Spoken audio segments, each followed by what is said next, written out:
President Trump said it earlier this evening. The gradual reopening of America is already underway.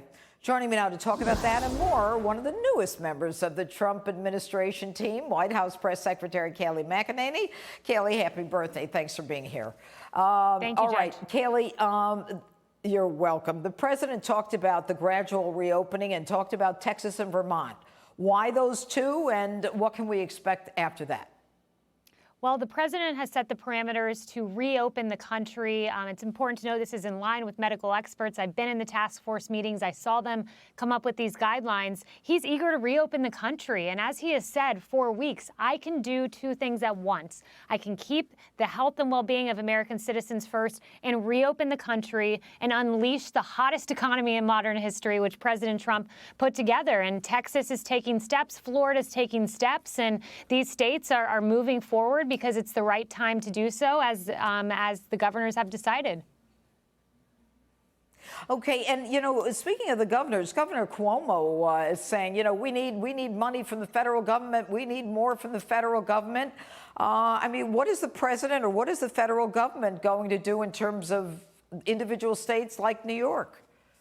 Well, first, let's go to the Constitution and the way that governing works. And the states are supposed to take the lead on having ventilators and testing and supplies. But nevertheless, despite the fact that it's the responsibility of states, this president has stepped up. This president, when New York was saying we need 40,000 ventilators, 37,000 ventilators, President Trump sent tons and tons of ventilators. And in fact, so many that New York is saying we actually don't need these. And they're sending them to other states. Right. As Washington has done, right, as California has done. President Trump stepped up, despite it being the state's responsibility to stockpile. Okay, and the president also stepped up in record time, and the Democrats and the progressives and the mainstream media said it would never happen, and that is by bringing the naval ships in and actually dredging its way into the pier in New York, and yet those are empty. Are some of these governors being a little overdramatic in terms of what they want from the federal government?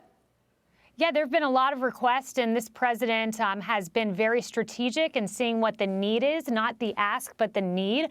He's deployed resources accordingly, where we can now say that not a single American has died for lack of a ventilator. That's because of President Trump. I mean, this is the greatest mobilization, Judge, since World War II, the greatest mobilization of American society, private sector ingenuity. What this president has done in testing is now the new thing the media is talking about. Well, guess what? This president has overseen the 4 million tests being conducted, more than that, 2 times more than any country on the face of this earth. It's extraordinary.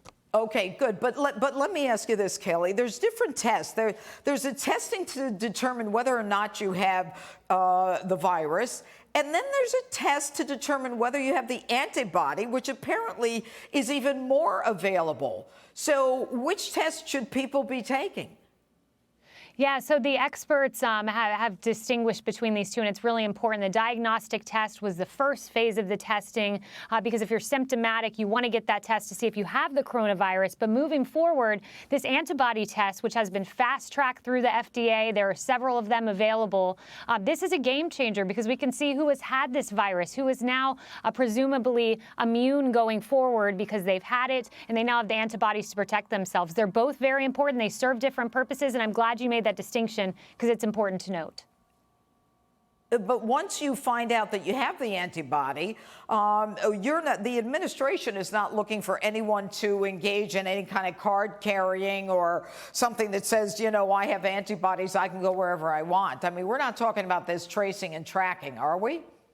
No, I think what you're hearing is contact tracing. So that's an important component, according to the experts. If you are identified as someone who has the coronavirus, to know who you've been in contact with, so then we can find those contacts and ensure that they can be traced. So that's what the contact tracing component of this is.